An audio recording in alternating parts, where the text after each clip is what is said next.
Halo semuanya, pada kesempatan hari ini aku mau sharing dari khotbah Pastor Berry yang berjudul Kerendahan Hati. Dikatakan di khotbah Pastor, Tuhan itu punya goal buat setiap hidup kita. Tahukah saudara kalau Tuhan itu punya spesifik goal buat setiap hidup kita?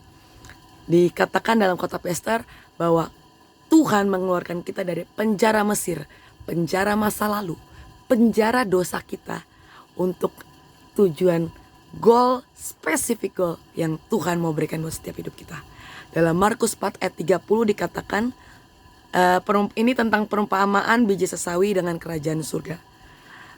Biji sesawi adalah biji yang paling kecil di antara tanaman lain.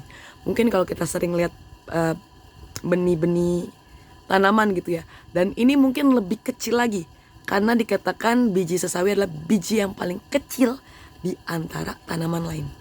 Dan dalam ayat 32 dikatakan, tetapi apabila biji sesawi ini ditaburkan, ia akan tumbuh dan menjadi lebih besar daripada segala sayuran yang lain.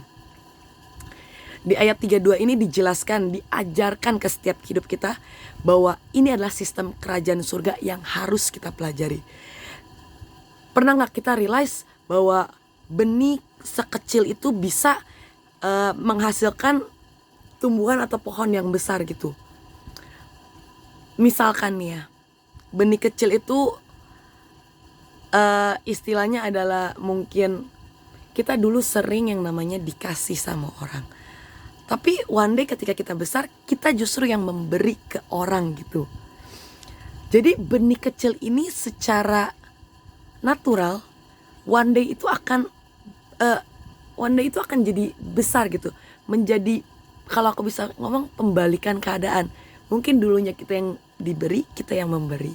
Mungkin dulu yang kitanya yang mengutang, kita yang memberi utang gitu istilahnya. Dan kita harus punya mindset goal seperti ini gitu, bahwa ketika kita alami sesuatu, kita harus one day balikan keadaan untuk melakukan hal yang sama gitu ketika kita ditolong. Ketika kita misalkan dulu kita jiwa baru, kita itu yang diberikan senyum sama pelayan-pelayan Tuhan, dan sekarang kita menjadi pelayan-pelayannya Tuhan.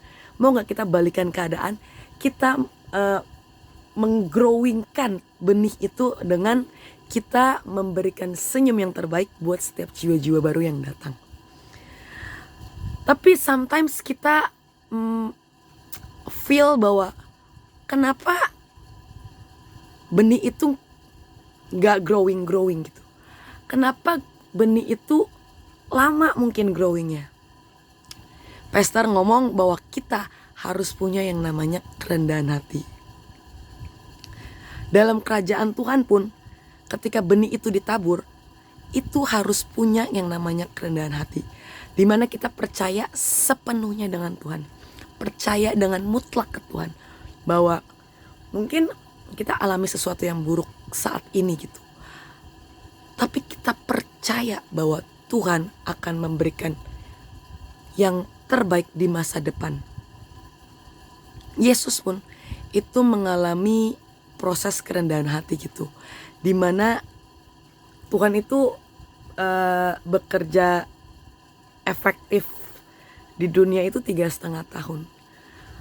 Dan selama 30 tahun Tuhan itu mengalami kemanusiaan, dikatakan menjadi 100% manusia di umur selama 30 tahun itu gitu. Dan Pastor ngomong, mungkin umur 30 tahun itu adalah angka di mana kedewasaan rohani kita itu bisa muncul. Di umur kedewasaan ini adalah waktu di mana apa yang kita tabur perlahan itu menjadi besar. Kalau aku bisa katakan, ini adalah proses Tuhan yang mendewasakan kita gitu. Mungkin awalnya kita mengalami suatu perkataan yang nyakitin, kita kecewa. Tapi di umur 30, ini bukan tentang umur benaran, tapi di umur kedewasaan rohani kita akan punya mindset yang baru, punya pembelajaran yang baru, dimana ada pembalikan keadaan sehingga kita nggak alami kekecewaan yang sama gitu.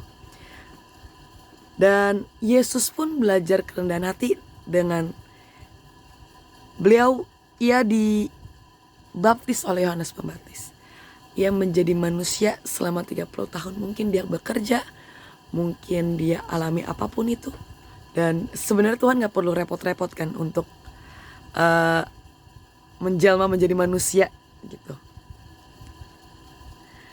Dan kerendahan hati itu bukan memberikan waktu sisa ke Tuhan. Kerendahan hati adalah kita dengan sadar, dengan waras memberikan waktu, umur yang terbaik buat Tuhan, dimana kita percaya bahwa hal yang ilahi itu akan dahsyat dan kita memilih hal itu gitu. Kita harus punya mindset dimana kita harus penuh dengan hadirat Tuhan yang membuat kita punya kepercayaan yang sejati dengan Tuhan. Apa sih kepercayaan sejati? Dimana bad things happen, tapi kita percaya bahwa ada rancangan Tuhan di depan, dimana rancangan damai sejahtera, dimana rancangan Tuhan yang dahsyat yang Tuhan sudah sediakan buat setiap hidup kita. Kita harus ingat, Pastor ngomong upah kerendahan hati atau upah menjadi seorang hamba, kalau aku bisa ngomong, adalah peninggian. Tapi aku bisa katakan lagi lebih detail bahwa kerendahan hati yang murni itu akan mendatangkan peninggian. Dikatakan hukum kerajaan Allah bahwa ketika kita direndahkan maka kita akan ditinggikan. Itu adalah hukum yang harus kita taruh di mindset kita, di pikiran kita, agar iblis itu tidak bisa masuk dan merusak hidup kita melalui jiwa kita ketika kita direndahkan. So itu aja yang aku mau sharing hari ini. Aku percaya kerendahan hati akan memenangkan banyak hal, dimana menjadi seorang hamba yang murni, yang rindu untuk menyenangkan Tuhan, membuat Tuhan tersenyum, itu lebih dari apapun. Dan Tuhan akan memberikan yang terbaik buat setiap hidup kita. Thank you semuanya, God bless you.